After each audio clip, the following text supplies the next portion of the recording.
Ladies and gentlemen, Rex Bear Leak Project, how the heck are you? We're getting ready to go live. I just have to push a couple more buttons here. Otherwise, you guys are going to get an echo within an echo within an echo. All right, here we go.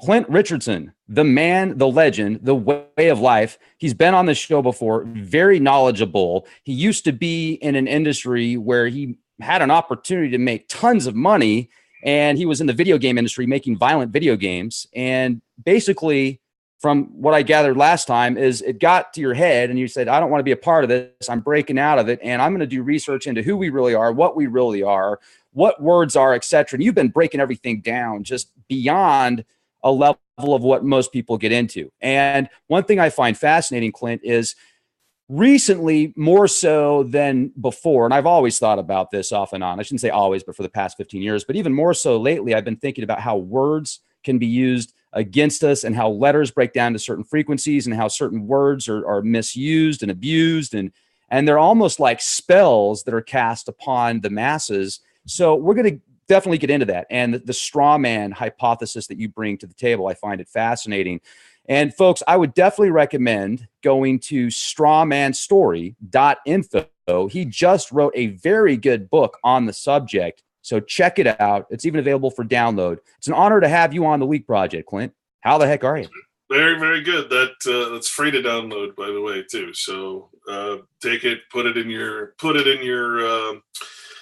files or whatever. Let it sit until you're ready for it, and then use it for what it's intended, which I use it for. I mean, when I'm on the radio, and I sound like I know what I'm talking about, it's because I'm going back and forth to my book. Which to me is just a big research tome that I can access. And, if I'm thinking of a quote, I'm thinking of a law, I'm thinking of a term, an author, whatever it is, I can quickly type it in and have it right in front of me. So it actually sounds like I just have it in my head. But no, I'm just reading from my book, which is a copy of over 2,000 legal dictionary words are defined, Bible verses and terms are defined. Because you want to talk about words that are completely misunderstood, you'd have to, the Bible is it.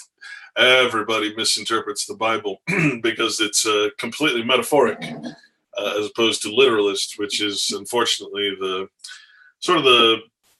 disease that is the English language, is that it's a literalist language. We've lost the art of verse and poetry. Manly P. Hall was very, very clear in stating that verse, i.e. metaphor, poetry, allegory, aphorism, maxims, principles, this is the language of the gods. And of course, God is a relative term that means king, pope, prince, judge, governor, mayor. Those are the gods. And that the peons, us, we speak in what's called prose, which unfortunately we don't have the ability anymore, or the appreciation of the love, to try to speak beautifully in poetic verse and to get lessons taught like they have in every culture from the dawn of time.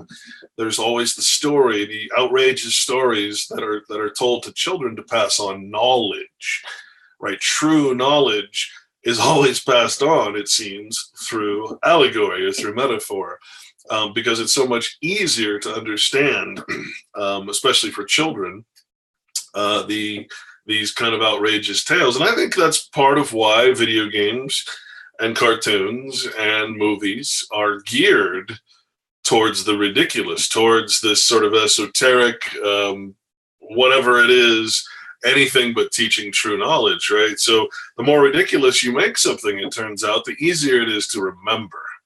So if you take any of these memory courses, for instance, it'll guarantee you that you can memorize a list of 1,000 words, and you can do it in order, and you can think of any one of those words, and you'll be able to start from there and go down the list, right? And you're like, how is that possible unless you have a photographic memory? Well, it turns out that all the secret is that you say, in your head, you think of the most ridiculous story you can to connect each word in the list. So I have elephant, and I have trapeze, and I have map, and I have, so the elephant swinging on a trapeze, reading a map to go, and you connect these words through the most ridiculous stories you can come up with in your head. Thus, you have Jonah and the whale. Jonah and the whale was actually sea monster. And of course, if it was still sea monster, no one would take it literally. You used to put sea monsters on maps to warn sailors not to go because ships are lost, to see it. Okay.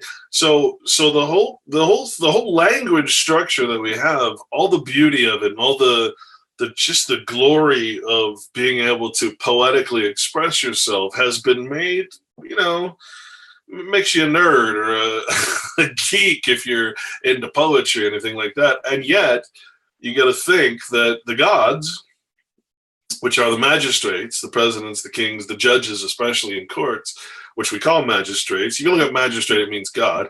And you pray in court to the god, to the magistrate, is the way they used to write it. Now it's plead.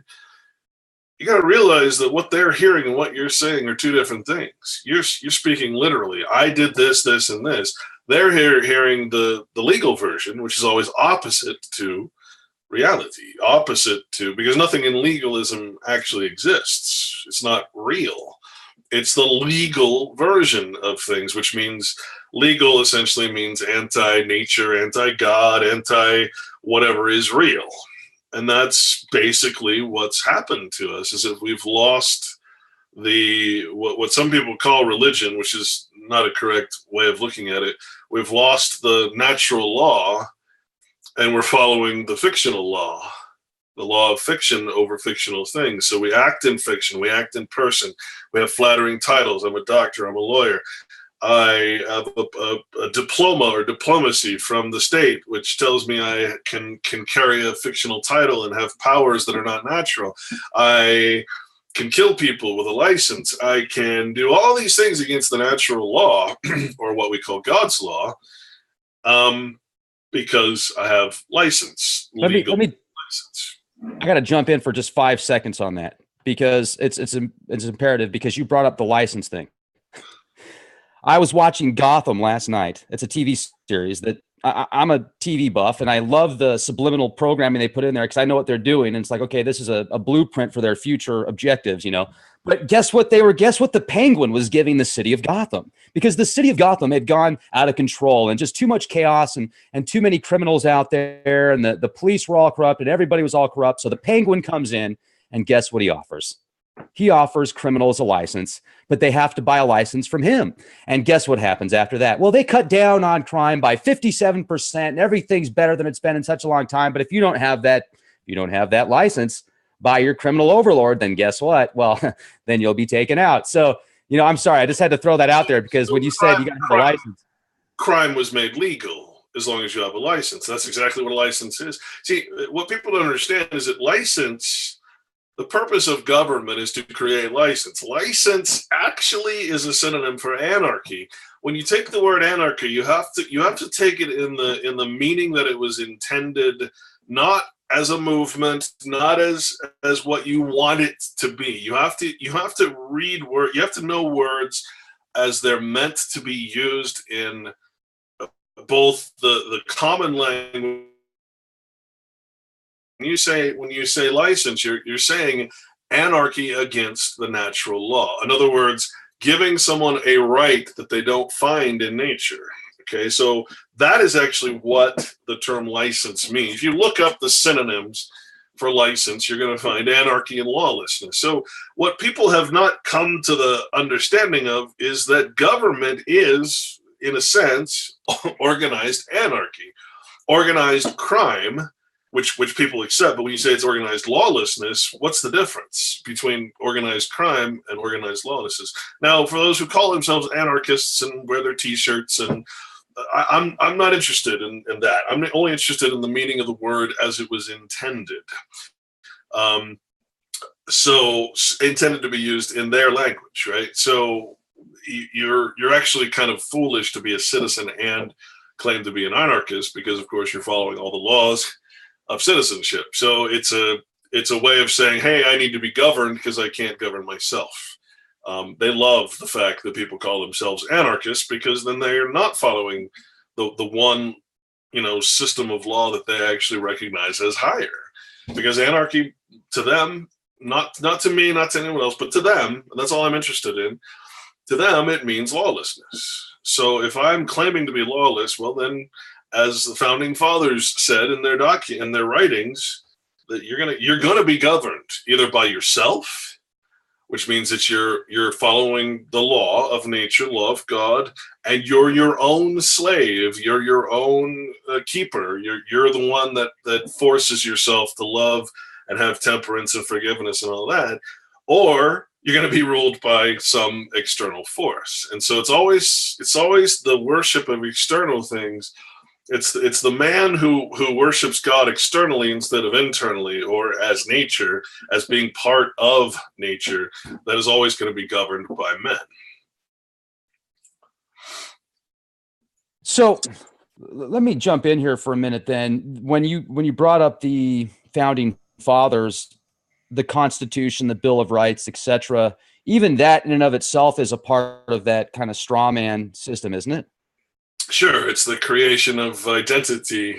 That's why we have identity politics. It's the creation of essentially, if you go to the preamble of the Constitution, just so everybody is clear, it says we're creating this union for ourselves and our posterity, which means ourselves, we who sign, which technically is the people of each state, white persons, by the way, not anything else, and our posterity, which is our bloodline, our genealogy. And this is why in the Constitution they specifically put in the Bill of Rights, which are negative rights, not positive rights. They're, in other words, are what government cannot do, as opposed to what government can do.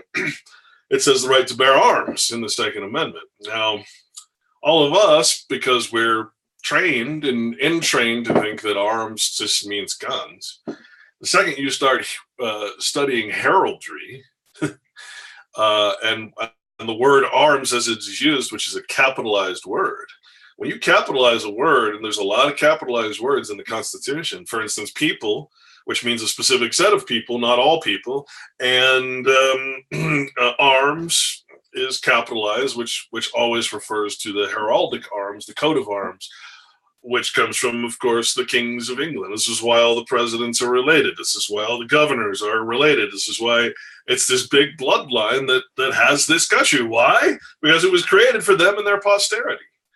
That's what the Constitution is. Now, if I go to if I do just the token bit of research, I can pull up, in fact, let me just pull this up and read it,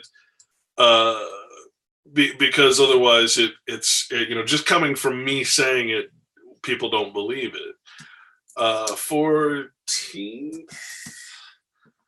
Amendment. Let's see if I can find this real quick. I'm just pulling this out of my second book that I'm writing.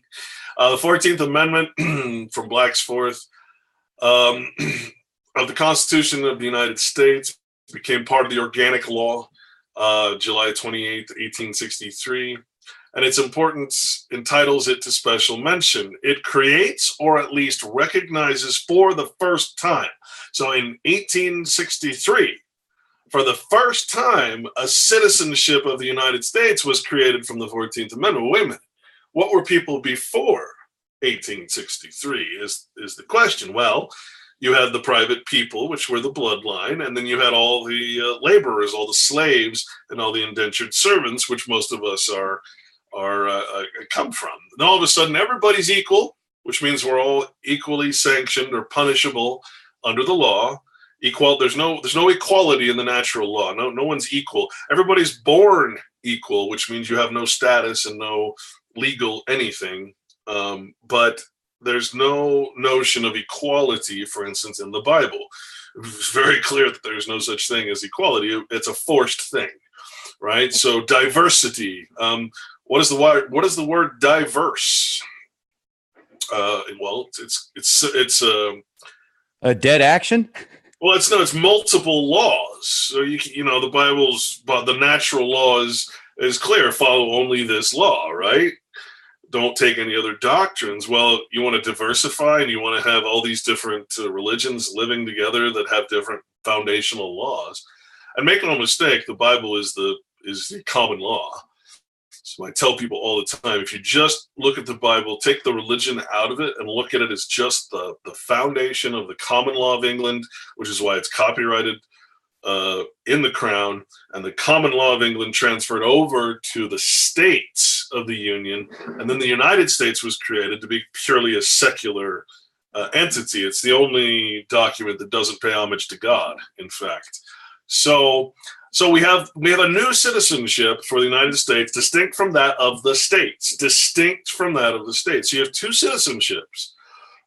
One private, one public, and everything public is, of course, the United States, which is Washington, D.C., the district.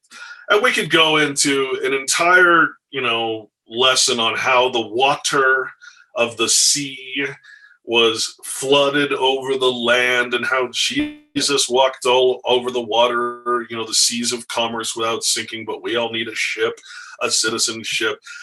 Right, it's like walking on the Monopoly board where someone else owns every single place that you can walk, and so everywhere you walk, everywhere your avatar, your person, your straw man, your little car or your little boat or whatever you're using, wherever that straw man goes, wherever you tread, it is either public or private property. Public belongs to the United States. Private belongs to the posterity, the private landholders, the states, right? So you're always treading on someone else's land. Even if you mortgage, which is a debt pledge, a property, it's still not yours. This is why you're paying all these taxes and outrageous fees and everything, because we've had that all taken away from us. That's the purpose of the straw man, because the word straw means something without substance. In other words, when you understand the law, you see that it recognizes two things: reality and fiction. Sorry, I don't mean to flip you off there. So reality, meaning blood, it recognizes your blood inheritance, to which it's automatic. I wouldn't need a will or anything to pass on my private estate to my private son, mostly, or daughter. Whereas in the public, we need a will because we don't have property. All our property is registered in the person, the straw man, which is, of course, just like the little car, at the end of our Monopoly game that we call life, the avatar, the straw man, goes back in the box. Everything goes back to the bank, to the creator, right? So no matter where we go, we're always stepping on someone else's property, whether it be property of the United States or public property, or a private property. You ever notice that, private property, stay away, keep off. Violators will be prosecuted. We don't have the right to go on private property. And if we do, it's been made what's called an easement, meaning that if someone like Ted Turner, for instance, owns so much land that you can't get across it, then you have an easement to have a road that goes through, or a river that travels through that land, which is, again, his responsibility to keep clean, etc. So you have a public realm and a private realm, and we're all stuck in the public realm, which you could call the legal matrix. You could call it a lot of different things. What it really is, though, is a bunch of people who are not self-governing, who aren't following a distinct set of law, which government recognizes as the foundation of the common law, the Bible. And they call it the natural law. And you can prove this to yourself by simply looking up the term in legal language, an act of God. Now, I'm not telling you to believe in anything. I'm telling you what does government actually base their system on and what it believes. An act of God is anything basically done in nature without the interference of man. So anything that's not man-made or caused by man is a cause of nature, which it calls an act of God. Well, so what is it defining as God? Same thing as the Bible defines as God, which is all of self-existence, anything not man-made, right? So we have this system where we're pretending to be something not of nature, We're not an act of God or an act of nature. We're an act of the state. We're a person with a status and all kinds of benefits and all these things, when in fact the only escape from that, according to the story of the Bible, which they call law, is to go back to nature. People don't like to hear this, but literally, Christianity in its true form, not in any religion or organized religion. Take religion out of the picture. This is just law. To truly follow the example of Christ is to take upon yourself the law of God, or what people insist on calling the natural law. And all that means is accept no fiction, respect no persons, respect no straw men, respect no flattering titles, take no oaths, right? What do we do when we go into court? They give us the law. They give us the Bible, right? Copyrighted law of England. And they say, and which transferred over to the States. And they say, put your hand on this Bible. And they say, swear an oath and give your allegiance to the United States. So what are you doing when you put your hand on that Bible? You're blaspheming it. You're literally saying, I reject the natural law. I reject the law of God, which the state recognizes as the highest. I give up all my power. I give up all my natural rights. I accept personhood. I accept the straw man as if I am it. I am that car on the Monopoly board. I'm not just playing it. I really am it. And suddenly you've admitted to the court that you're basically its property. Because what is a status? A person, but property of whoever creates it, right? So your creator, your God, is thus the magistrates, the state, the kings. And when you go through the Bible, you find, as you interpret the words, instead of just reading them and pretending that you know what you're talking about because you're an English-speaking, person, when you translate these words to their old text, the Greek, the Chaldean, the Hebrew, you find that very seldom is the word Jehovah used, which actually is a reference to the verb that they say is all being, all existence, right? Everything not man-made. Most of the time, the word God is a generic term that the king used to translate every other word. Archon, Theos, which is God-like, the Elohim, which is sort of it's like a plural, gods, like magistrates, right? You're going to define these terms, and whenever you see the word God, you have to look it up. Most people say, well, gee, God did all kinds of horrible things to people. No, the gods did. The kings, men acting in the stead of God, popes, kings, presidents, mayors, whatever it was. Unless you actually interpret the word, every single word you read in the Bible, you cannot possibly understand what it's trying to tell you, and you can't understand why it's quote unquote the law of nature. Again, what is government recognized as an act of God, an act of nature?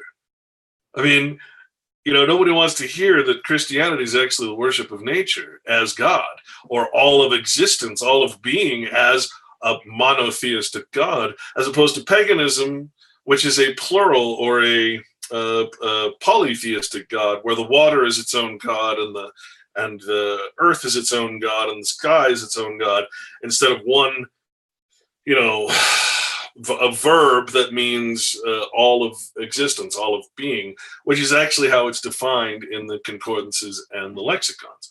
So that's where we're at, man. We've got a law that says, hey, keep it real, accept no fiction, no flattery, no straw man, don't be a person, because if you do, then you're going to have to follow the law of who created those things, which is always the state or men. And then you have the law here that says, ignore nature, let it rot, and do things licentiously, do things because we give you permission to do them against the natural law, against the thing that would keep you pure and clean, right? That's the purpose of establishing the legal system, is literally to break with the natural law. No one can look at the legal system and deny that its very purpose is to allow permission or license lawlessness compared to the natural law. So if we go back, Clint, to the beginning of this artificial construct via law, strawman, how far have you been able to go back and research it? Well, you gotta let's consider the Bible itself, right? So I don't have a history for the Bible. I don't tell people there's an original Bible you can go to, right? It's what you call a simulacra, or simulacrum is a copy without an original. What it is a book of ancient knowledge, and I'm going to read you a quote here in a minute that explains what has happened with that ancient knowledge. Again, why we are not able to read it and get anything from it, because we take it literally instead of metaphorically or allegorically.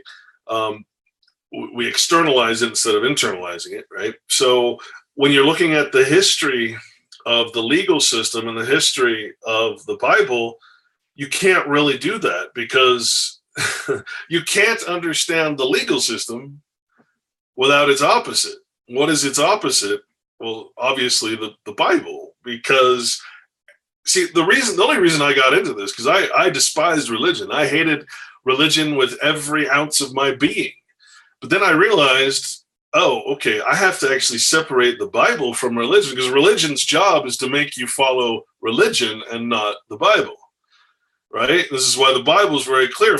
Take no other law or doctrine before this. And what do? We go to a corporation of the state, which is required to support the state, and they tell you to follow the law of man, law of the land. Excuse me. Bible doesn't say that. Bible's very clear that that's the opposite of what you should do.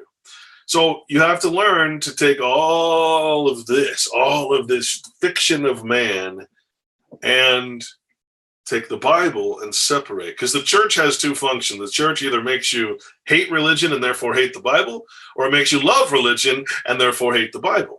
Because you're not following the Bible, you're following some ordained minister of a corporation. What does the Bible say? Give respect to no persons. What's a corporation? A person, right? Person, or a flattering title, a preacher, an attorney, even myself. Don't take what I'm saying. Go and do the research. Right? I put this book together so that people can have a foundation of how, you have the path of Christ, which is supposed to be the path of all men. We can all be, that's like our superhero, right? And then you have the legal path, which we're all following, opposed to that. And so the book is exactly that. It compares the legal system to the natural. Again, when we say natural law, all it really means is reality. It's no fake titles, no names, no surnames, I should say, no registration of anything, no properties in the sense of, people get this confused with Marxism or communism or whatever. But property is a concept that I must respect in you, and you must respect in me. That's the duty of the natural law. See, natural law is a duty to other men, whereas legal law is a law you have to follow. And so one is voluntary, one is involuntary. One is strict, and one is, like they say, it's unwritten law versus the written law, which is why it's unenforceable law versus enforceable law, which is the legal system. Sanctionable. If you don't follow it, you'll be punished. Well, over here you have love, charity, no money, no, just absolute love, and those are things you can't enforce. You can't require. And so all of the theosophy and all of the religion and all of the Satanism and all of this stuff over here, put it aside and approach the Bible in a neutral capacity, and only then will you actually get what it is. And in answer to your question, I apologize, this is a timeless document. It warns against, it prophesizes, in other words. A prophecy is an interesting word, because it really means if you allow something to happen, then this is the most likely thing that will happen to you. If you walk the foolish path, this is what's going to happen to the fool. If you walk the wise path, or the path of God, the path of nature, well then this will happen to you, and you'll be immune from all of this stuff over here. That's kind of what prophecy or parable is, and that's why Jesus always spoke in parables in public, because if you speak in parable, you can't offend anybody. If you ask me some advice, right, you're asking me to add vice onto your journey.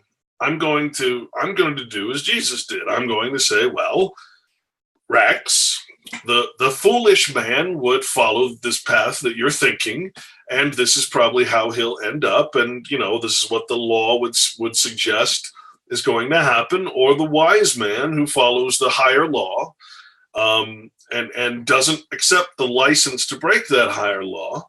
Well, this is probably what will happen to you if you follow that path. But not once have I said, Rex, you need to do this, because then you can come back at me and actually I slandered you, or I gave you bad advice, and therefore I'm financially responsible, or right. I've just addressed you in a way that you can't blame me for anything, because I told you, I give you a choice, right? Bible gives you a choice. So it's a timeless document that warns you against all of these different legal things. So you're going to ask me how old it is or how far this goes back.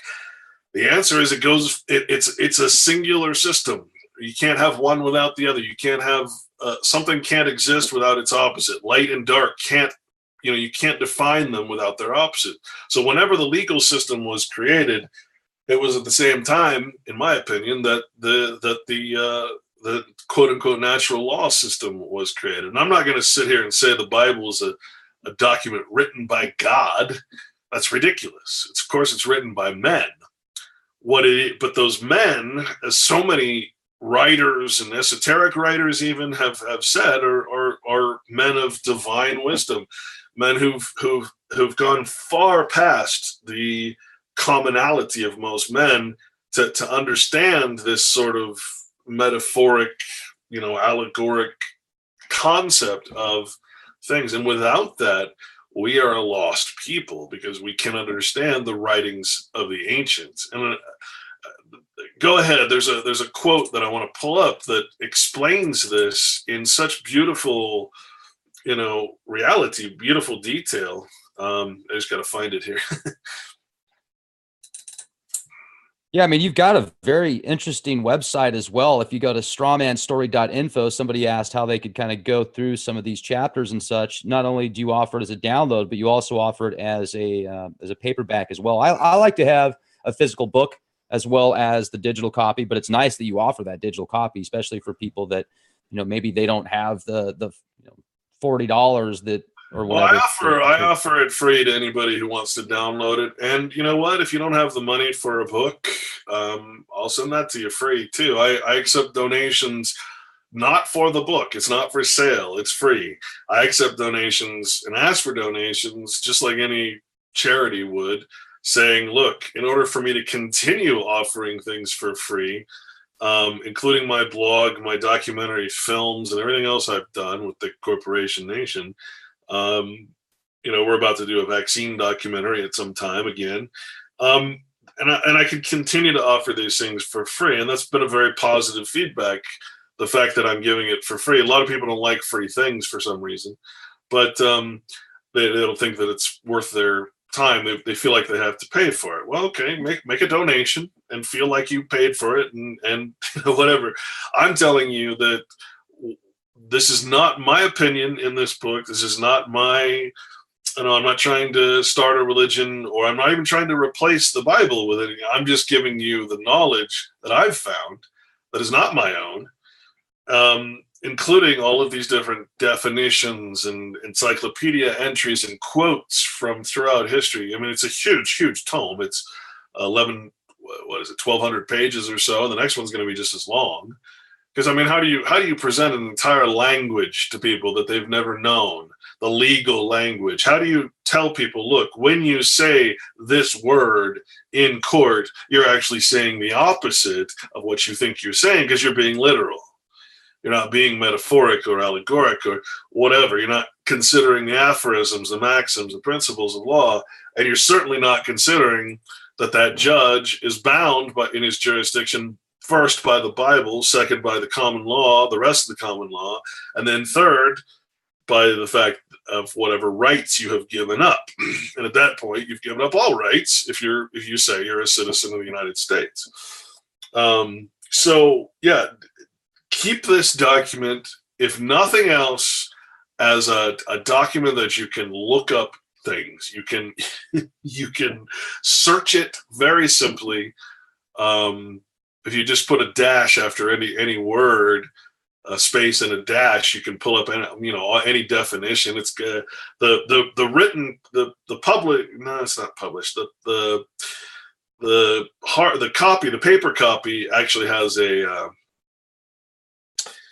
whatchamacallit, an index of terms in the back. The other one does not, but that's the only difference. So yeah, it's free, man. If you're really desperate, you're because it would be actually a crime for me to not offer it up free to anybody who desires it, because that's what the law says. Always act in pure charity, right? So I'm trying to actually, at least in that one way, practice what I preach, or practice what I want to share as information, knowledge, I should say.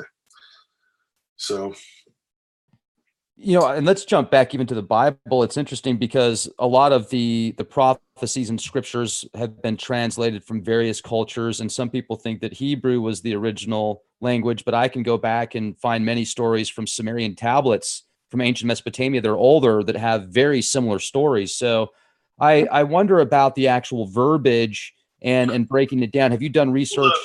The question you have to ask yourself there, Rex, is, does it matter? Why is that such a big deal? Let me just give you an example, right? I grew up with Robin Hood. I grew up with King Arthur. I grew up with freaking Disney movies. I grew up with all kinds of stories that are old. I know they're fiction. I know they're metaphoric. I know they're allegoric. I know that I'm not supposed to take them as a real story, but I'm supposed to learn a moral lesson from the story. And that story might be as old as the crust of the earth. But am I going to therefore say that, well, the whole thing is illegitimate because it's not a real or true history or a true story? In no way does the Bible ever claim that it's a history. There are no dates in the Bible. There's nothing about the Bible that says, hey, I'm a history, right? It used to be written in prose, or excuse me, in verse. It used to be a more poetic book. It was written in hymns, songs, right? And some of those songs still exist in the modern versions of the Bible. You got to look at that argument or that notion as foolish, because a lot of people will actually use fictional characters in history, such as Josephus, or I'm not even convinced the Caesars actually existed at this point. I'm not sure any historical characters actually existed as they're portrayed in our quote-unquote histories. The Roman statues, for instance, were blatant copies of some of the Roman statues, according to the museums. Very much like today, where we buy these statues and we pay, we buy them for looks, for reputation. We put them in our homes. Well, the Romans were taking old Greek statues because they wanted to have at least the appearance of what the Greeks were, and they would put their own heads on Greek statues and create all these fake copies and stuff of the Greek statues, because they wanted to be like the Greeks, but they didn't want to have the same, they wanted to be debaucherous and paganistic and all that stuff. So it's an empty sort of thing when you realize that the whole thing is, again, allegory. It's a metaphor. It's a parable. It's a way to teach you valuable lessons that cannot be really learned in any other way than to tell the story of it. How do I possibly tell you that if you do something dumb, that this is going to happen, unless I give you some kind of story or some kind of accounting of how it happened to someone else, right? I mean, it's just, it's it has to be. It always has been that way. And so, you know, are you going to dismiss the entirety of King Arthur, or the entirety of Robin Hood, or the entirety of all the ancient writings, including Plato? You know, all of those old guys who used purely personification and anthropomorphization, which means to take a concept and turn it into a man, or take a concept and turn it into an animal, or some other thing that you can tell a story about. Plato, you know, he wrote his Republic, and he said, this is the democratic man, this is the tyrannical man, this is, you know, under the system of tyranny, under the system of democracy, which is just really close to tyranny. The democratic man, the aristocratic man, right? So these weren't real men, obviously, but he still wrote the story of them to say, this is what happens to the man who's under a democratic system.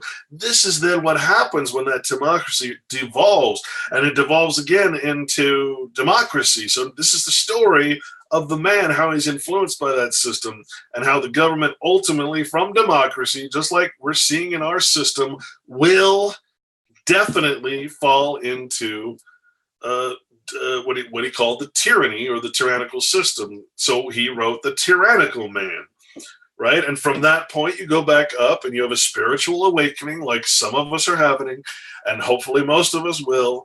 And you go back up to the aristocratic system, and you start over. And then in a few generations, you start devolving again, because, of course, you can't teach experience. You can't teach your son the experience that you had that forced you to create a new system, which he called the aristocratic, the highest level system, where the priest class had no money and took pure care of all the working class, right? I don't agree with that, but it's a point well taken, because that is the cycle that we're always in, is the cycle of the 5 regimes, basically, which, again, in the Republic. So you're telling the story of how the man operates in that system, how he eventually makes it devolve into the next system. And it's all because the experience of that desperation that's down here where we're getting to cannot be given to a boy or a girl who grows up in a purely aristocratic system which lasts a generation or two, because that king or that man or whatever came from desperation and you know, just utter tyranny, and began this system so that will never happen again. You cannot teach that or pass on the experience. You can only pass on the story. You can only pass on the knowledge of what that particular generation has through such things as allegory and metaphor and parable, right? That's the only way you can do it. Right? So we take that and we say, well, this is a fictional story. Why am I going to give it any homage? Which, of course, makes its writers roll over in their grave. Like, my God, you fool. You fool. I'm telling you this story because it was our story. But we're telling it in a way that you can understand it, in a way that everybody can understand it, in a neutral way even. Right? So that's where we're at right now. We're on the verge, in my opinion, and what my goal is to uncover what has been made or put under the rose, which is why I used that symbolism on the book. Anything that's under the rose is considered as made secret. So when you see the rose on any of these buildings, these government buildings, etc., or in the Masonic, you know, pictures and writings, it means something that is kept secret. And you know, you can't have power without secrets. So right now we're in the time where those secrets are being revealed, because they necessarily have to, because in order to take us to this quote unquote Luciferian, you know, society, this one world government and everything else, they have to eventually come out and say that's what they're doing. And that's exactly what they've been doing, is finally kind of, you know, hey, this is this is the Luciferian doctrine. This is what we're putting you under.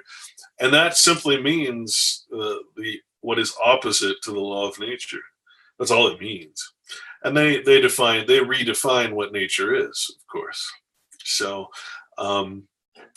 if I can find this one quote, again, I have sort of this unorganized tome of work that I call my second book. Hey, no problem. While you're pulling that up, if I could ask you a quick question. Somebody brought this up in the comment section. I've heard this before, but I haven't done a whole lot of research into it. So I think you'd be the perfect person to ask. I do know about the all caps thing and the corporation thing. So I understand that concept. What I am not sure of is people have said that your all caps name is linked to your social security number, which links to another account and it links to some type of corporate trade and some type of stock market trade. Is any of that true? Well, what is true about all of that is that it's fiction.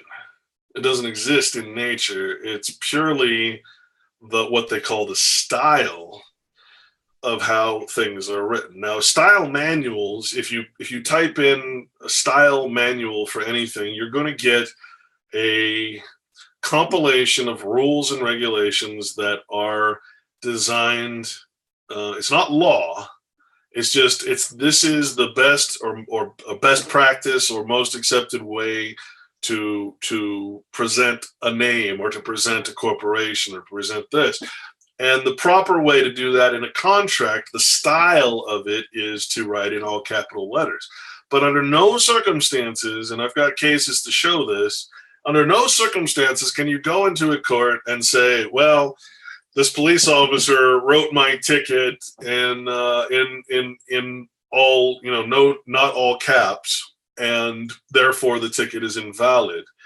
In fact, the only thing that has to happen is that they prove that you are in that courtroom, because why else are you in that courtroom unless your demon has been summoned, unless your daemon, your person, your fictional title, your name has been summoned. That's the only reason you're going to be in that court in the first place, for this even to matter, right? So you go in there and you try to pull that one on a judge, he's going to whip you into shape real quick, because by the second that you're identified as that name, they don't give a shit how it's spelled or how it looks or the style manual goes out the window, because you've just admitted that you're their slave. You've just admitted that you are acting under their property and under their law, and that you are the agent for service of process for that person. Therefore, all punishments, all fines, all taxes have to come to the agent, the puppet master.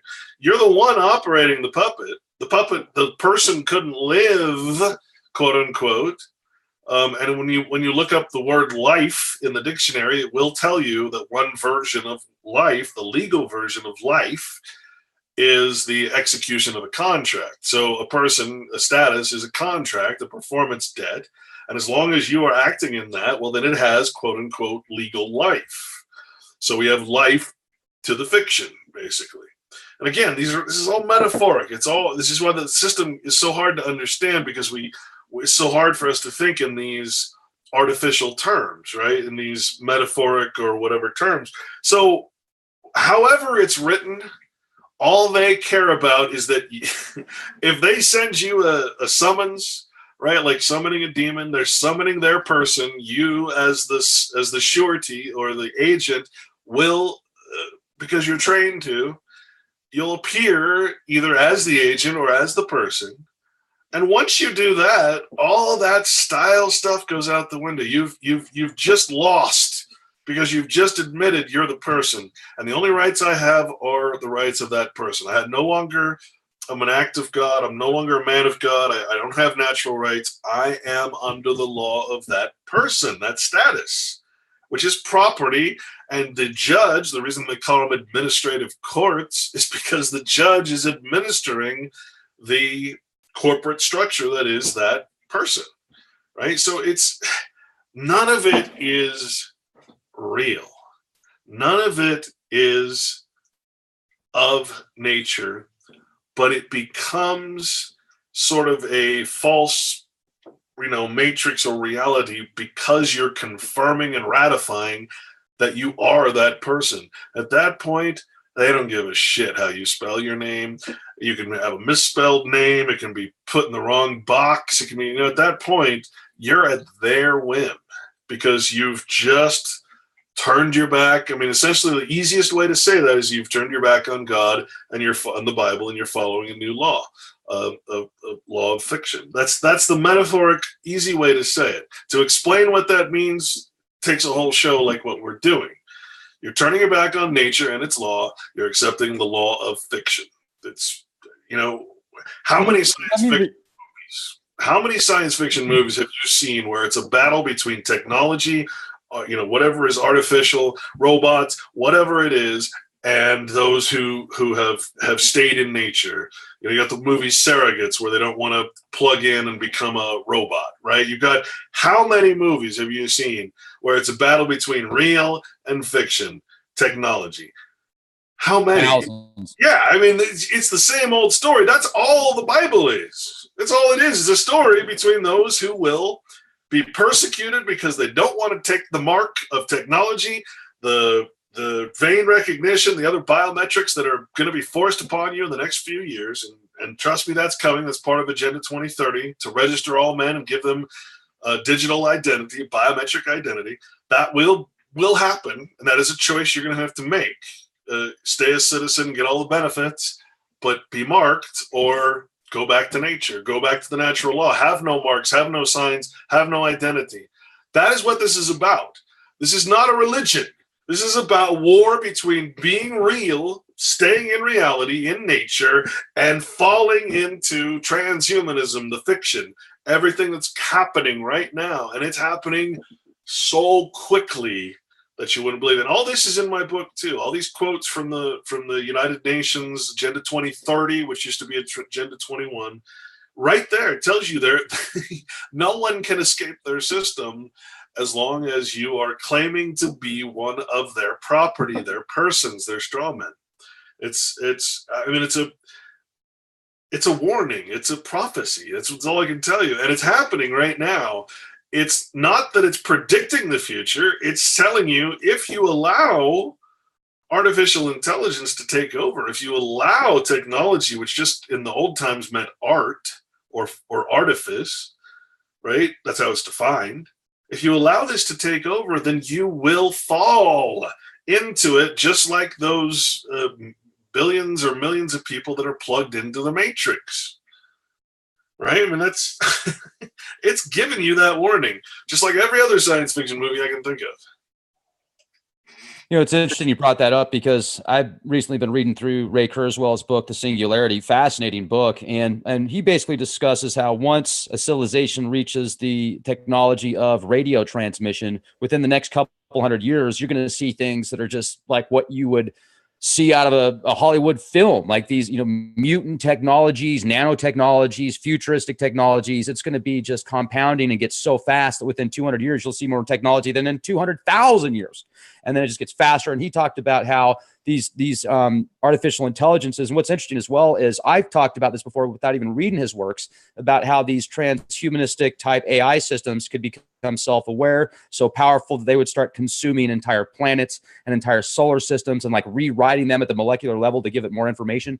So that's very interesting. And I like how you brought up one thing that I haven't thought about before, is the parallel of the when you compare transhumanism to this artificial law construct, because that does make a lot of sense, a different aspect to bring to the table. That's extremely powerful, and I really appreciate that. And somebody asked in the comment section about how, what is your status currently with being either a, and I got to be careful how to word this, because you break down each word and you might kind of discuss something a little bit different. So what is your status currently with either being a citizen or not? I'm no different than anybody else. I have been studying and studying and studying, because I'm one of those people that and I think this has been a mistake of mine.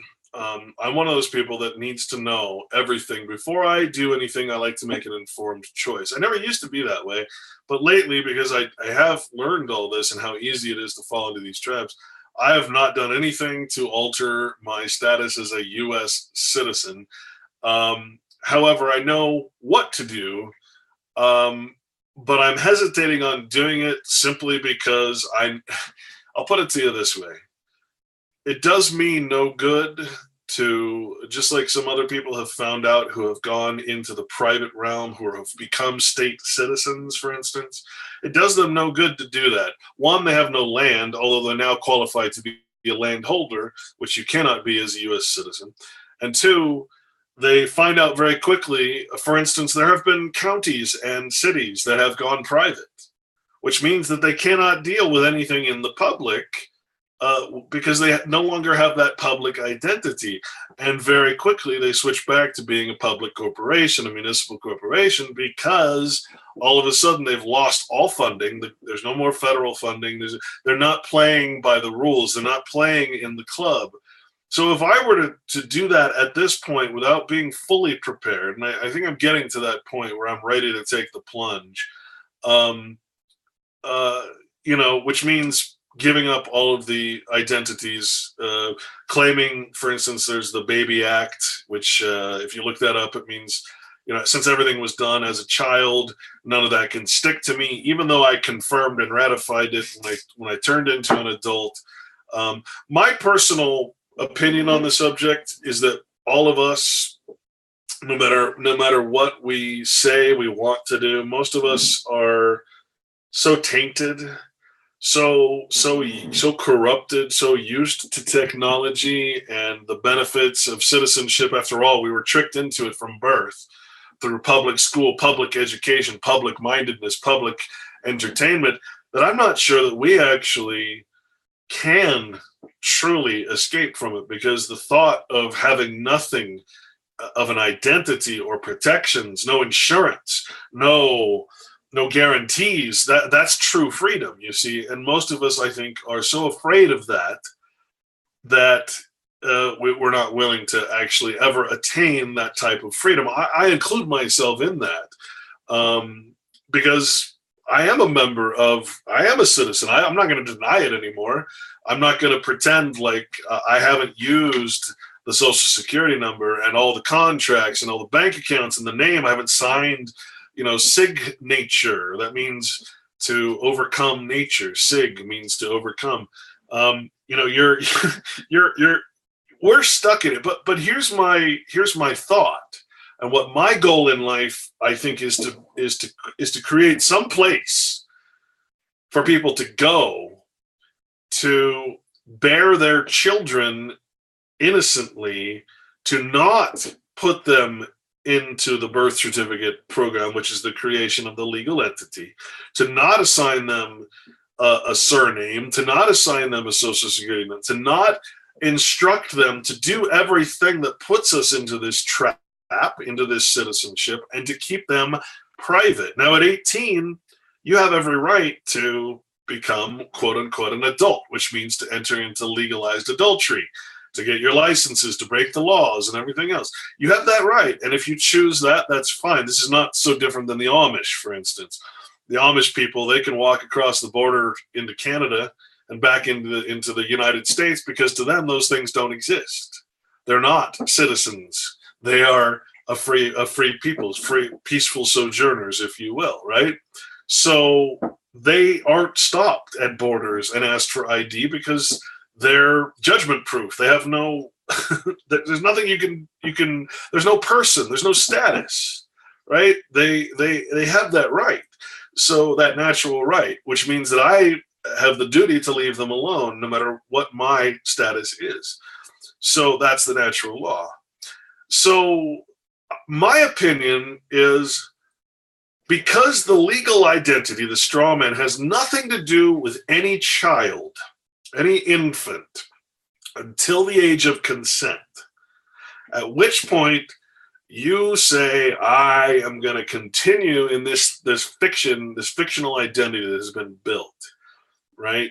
I am going to continue to be Clint Richardson. I'm going to sign it in that name, even though it's registered property of government. I'm going to continue in the Social Security. I'm going to continue using the funny money in the bank accounts.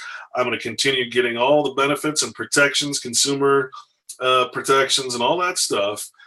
I'm going to continue. That is confirmation of the contract. That means that you've accepted everything that's been forced upon you as a child.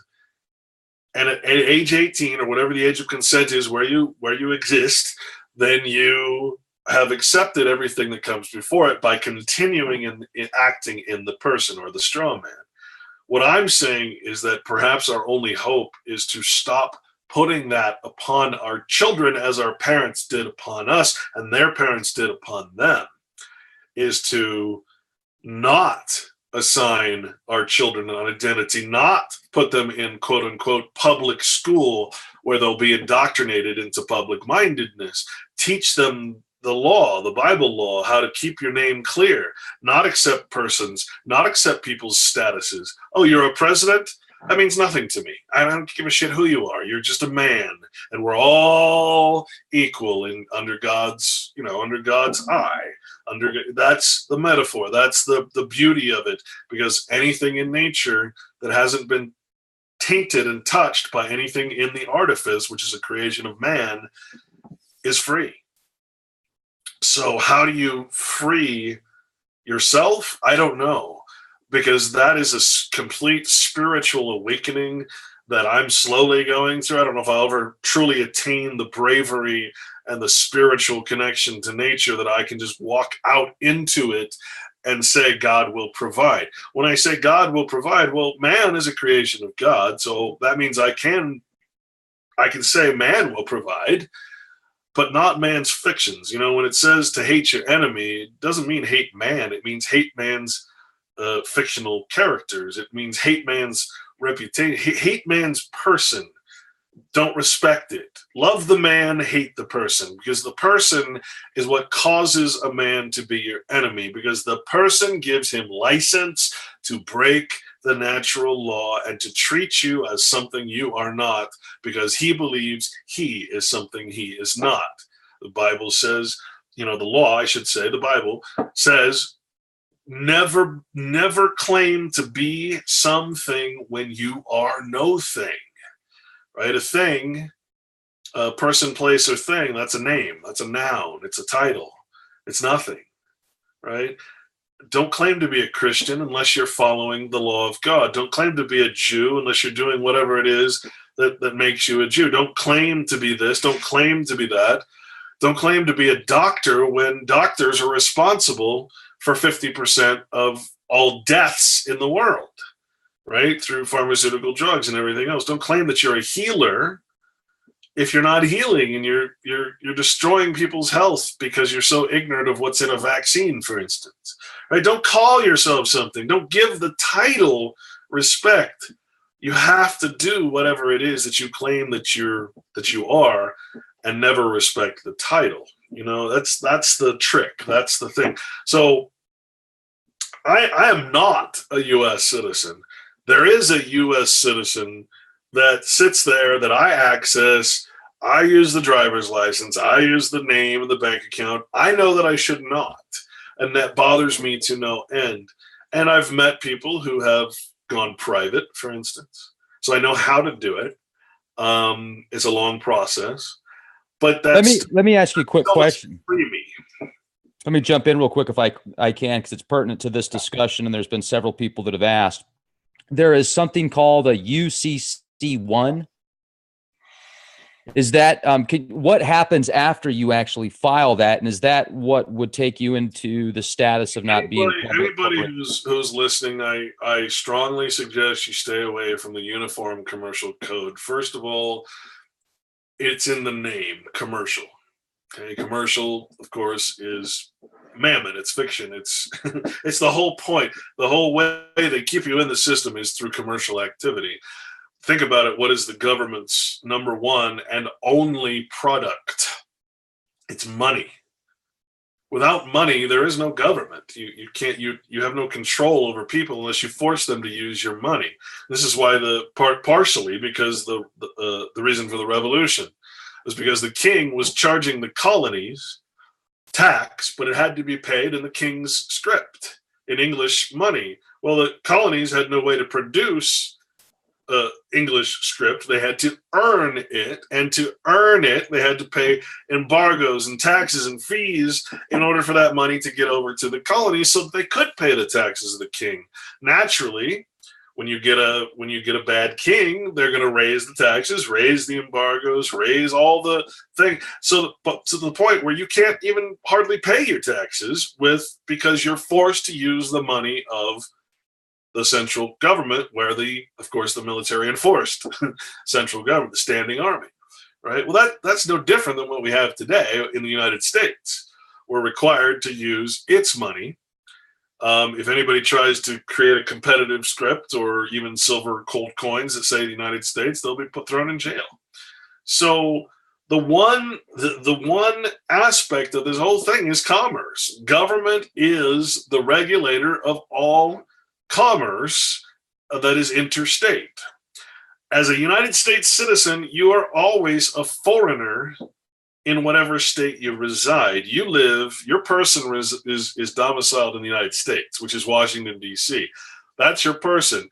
The fact that you live in one of the United States, the States United, the 50 states, means that you're in a foreign land. You're actually an agency, and the state is a third party, and therefore, you can have no rights to land ownership. You're a fictional character.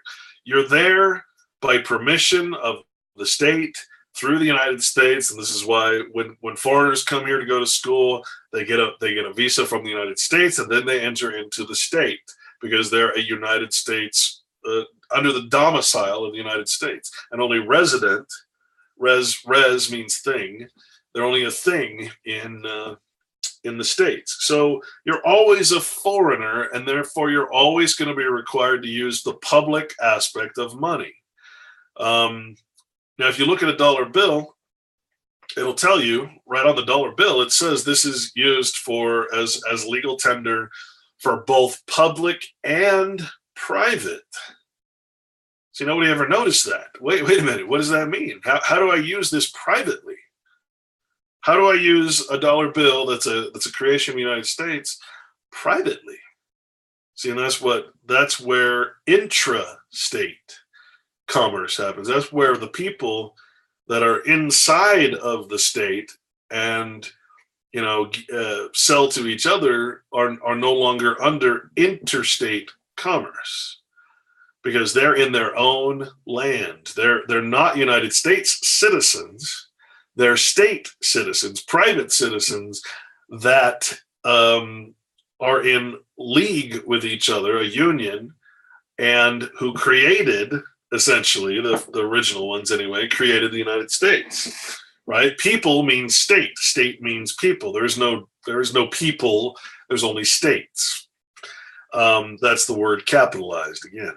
So there's a lot of debate when the Constitution was being created, and questions, why are you saying we the people instead of we the states are creating this Constitution? This doesn't make, unless you're trying to trick people, you wouldn't say that. You'd say we the states. So I don't know. Did I answer your question? Commerce down extremely well. Uniform Commercial Code is a route that I got onto when I first started looking into this, 2008, 2009, something like that. And I wrote about it. As most people, I was parroting what others said. And then I did the research, and I start looking into people who've done it. The last chapter of my book, which is the prologue, about 60, 70 pages, pretty much says it all. When you're talking about these people who go after land patents and believe that they can be sovereign and have a lodial title, you got to understand that the state holds a lodial title. Okay, the state, i.e. the people, that which sues you, the people, which tells you you're not one of the people. Only the state, the highest entity, can hold the title to the land. It can then grant what's called a land patent or a perfect title. But what people do, but it only does that to the private state citizens, never to a United States citizen or any foreigner. So you have a bunch of people who are United States citizens who've gone through a lot of the motions to learn and then get rerouted into, say, Uniform Commercial Code or some other thing, the land patent thing. And they file paperwork and they say, hey, dear government, I'm filing a land patent on this land and there's nothing you can do about it. And in 30 days, if you don't respond to this letter, it's considered as law and therefore the land is patented, da da da da da da. And then 20 years later, when government finally catches up on its paperwork, and they realize that some schmuck wrote a letter to them claiming that they're somehow making law and patenting when only Congress can make law or legislature, and they're patenting their own land when in fact only the state can offer a patent. All of a sudden they realize they owe all kinds of property tax because they're public people trying to act privately, right? So they don't understand the difference between the two. And so all of a sudden, where they thought they had won the system, they're now realizing that the state is the highest power. The state is a corporation. They call it the people. And that you can never be higher than your God. You can never be higher than that which gives you any authority or power or status. And so the highest form of land ownership that you can have is a perfect title, or what they call a land patent.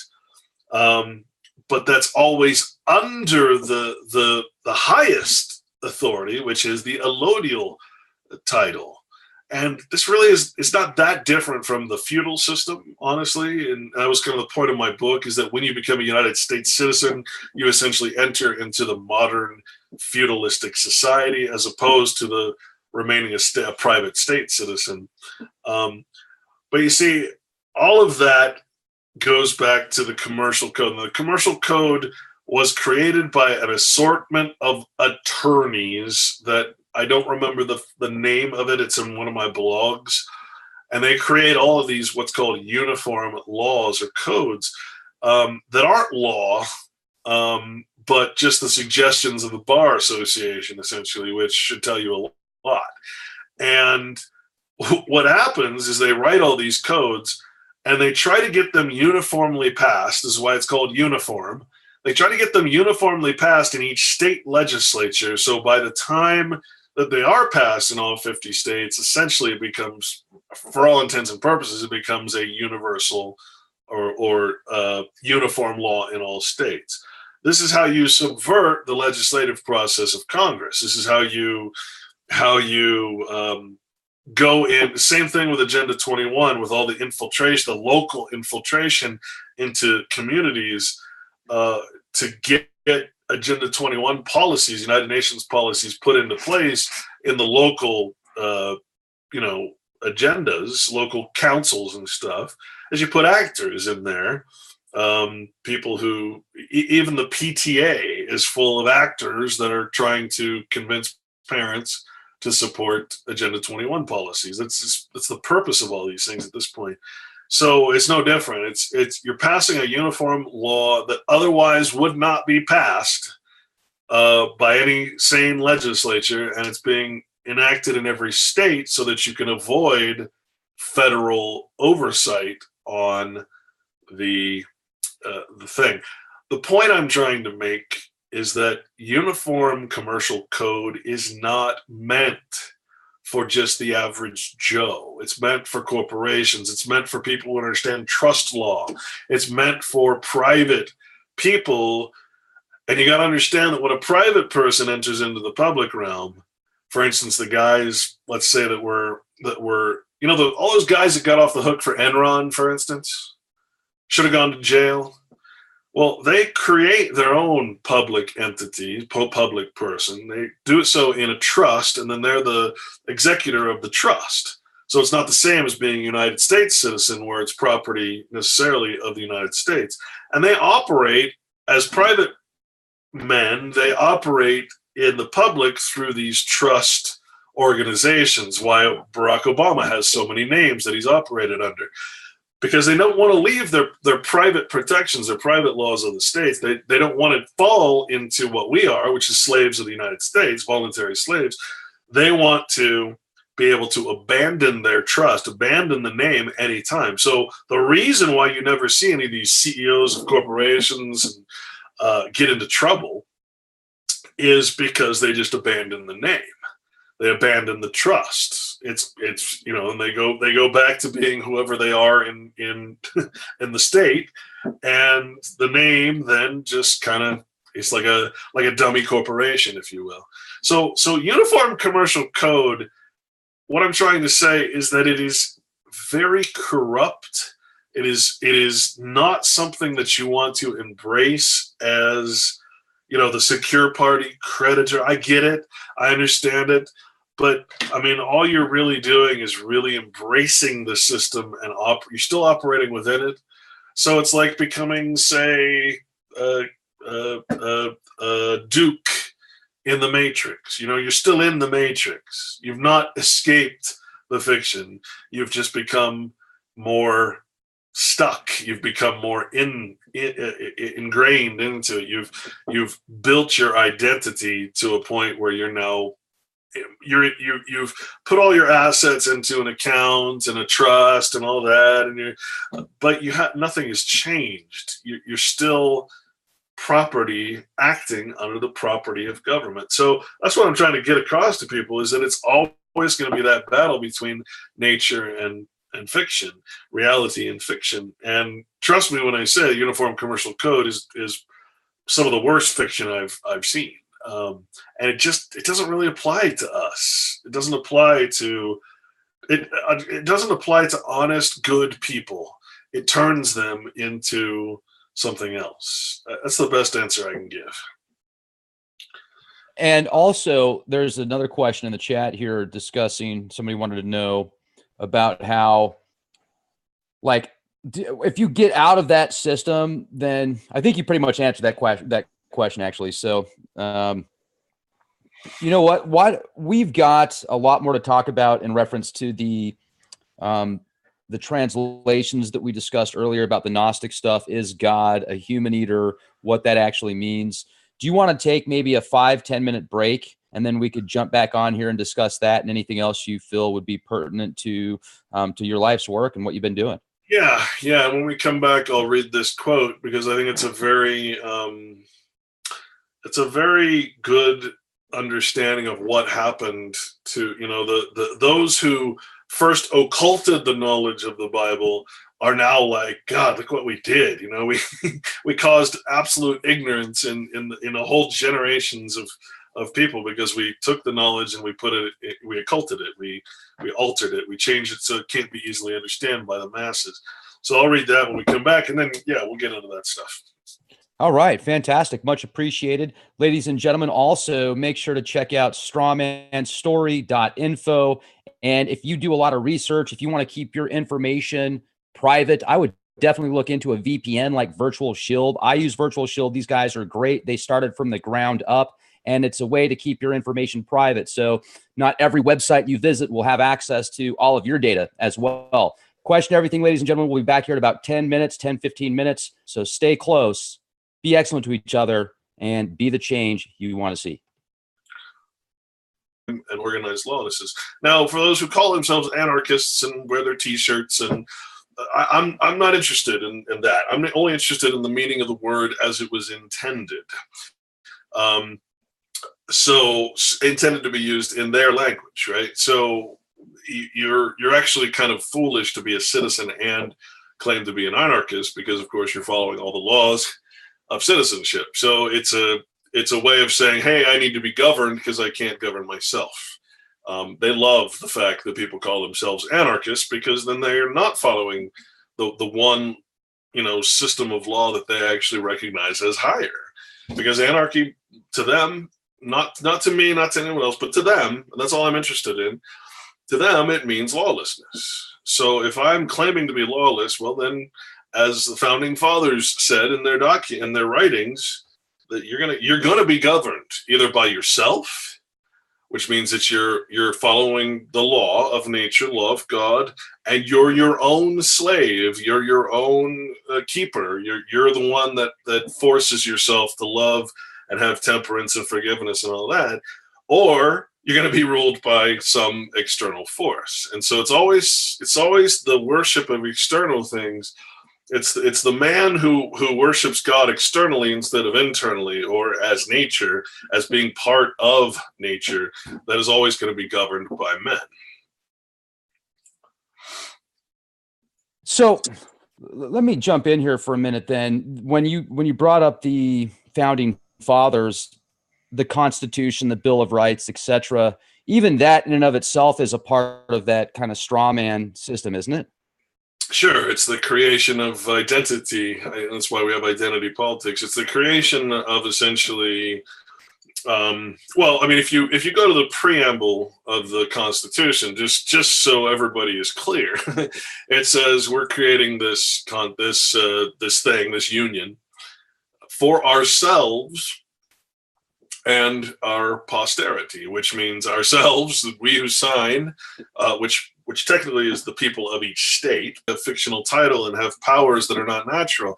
I can kill people with a license. I can do all these things against the natural law, or what we call God's law, because I have license, legal license.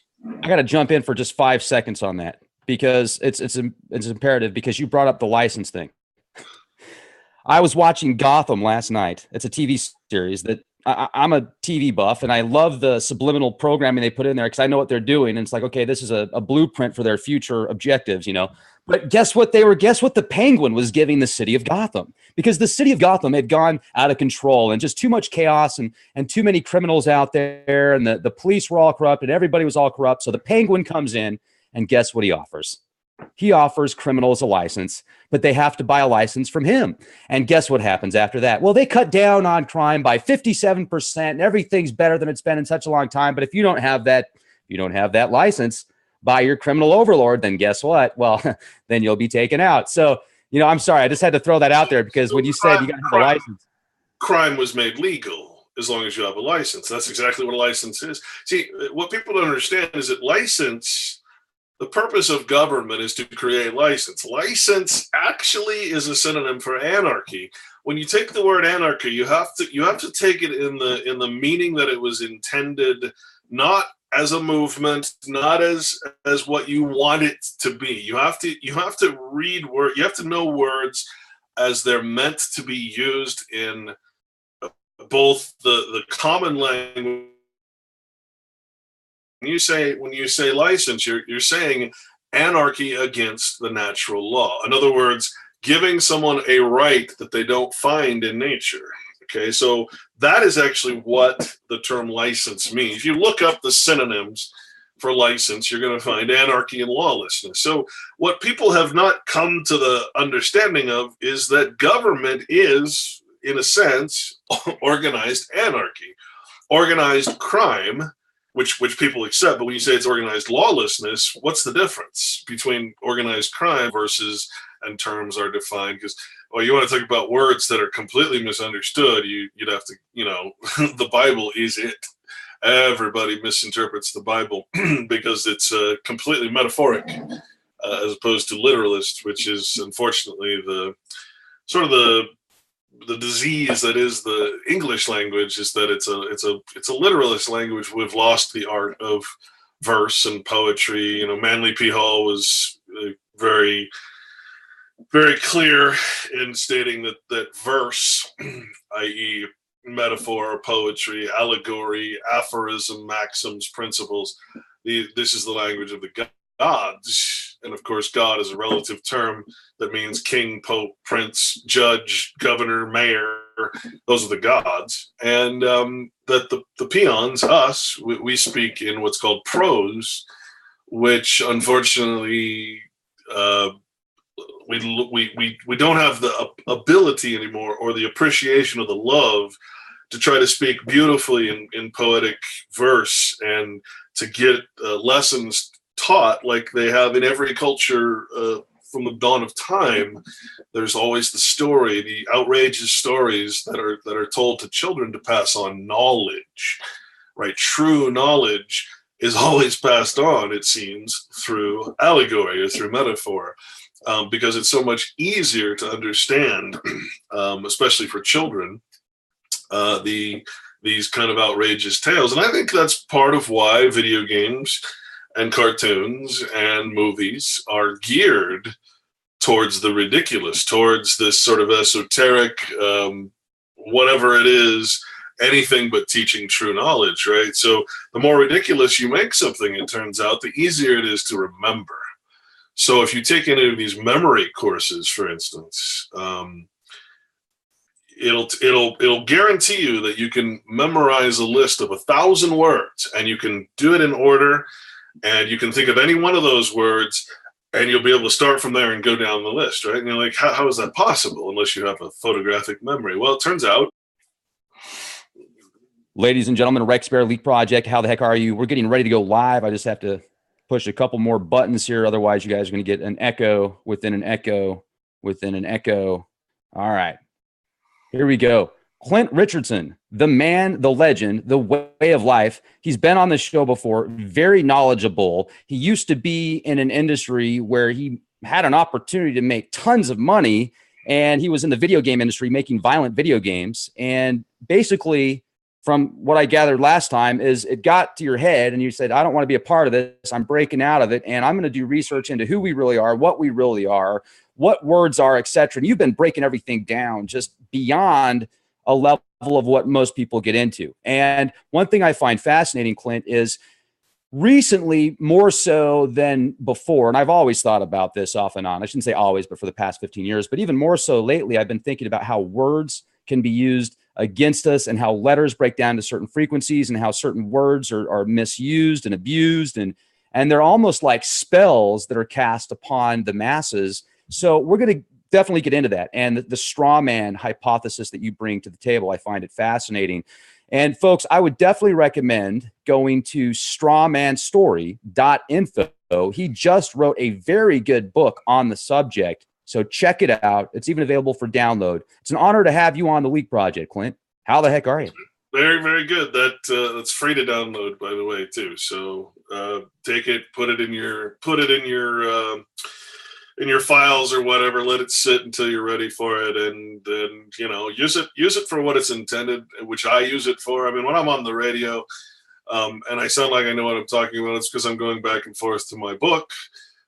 Which to me is just a big research tome that I can access. And, if I'm thinking of a quote, I'm thinking of a law, I'm thinking of a term, an author, whatever it is, I can quickly type it in and have it right in front of me. So it actually sounds like I just have it in my head. But no, I'm just reading from my book, which is a copy of over 2,000 legal dictionary words are defined, Bible.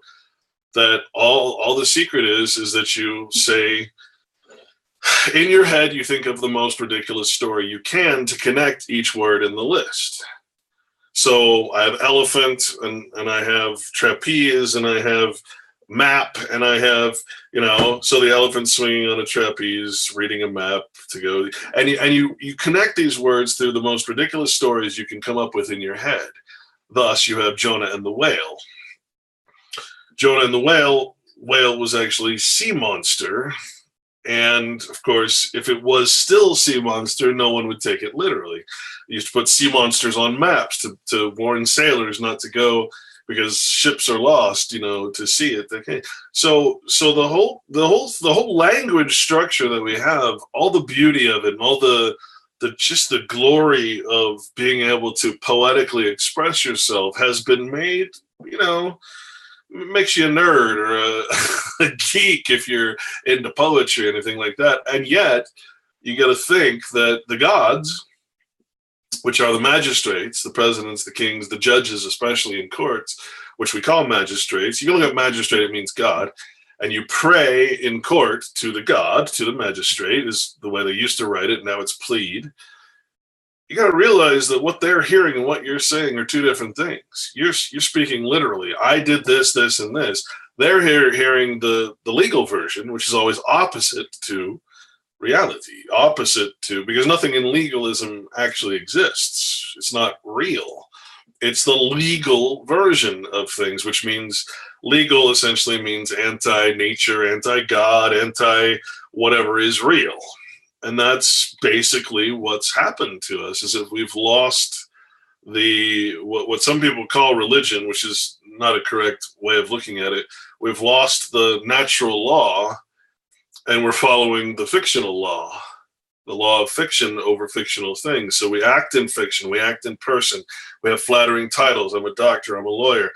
I have a diploma or diplomacy from the state, which tells me I can carry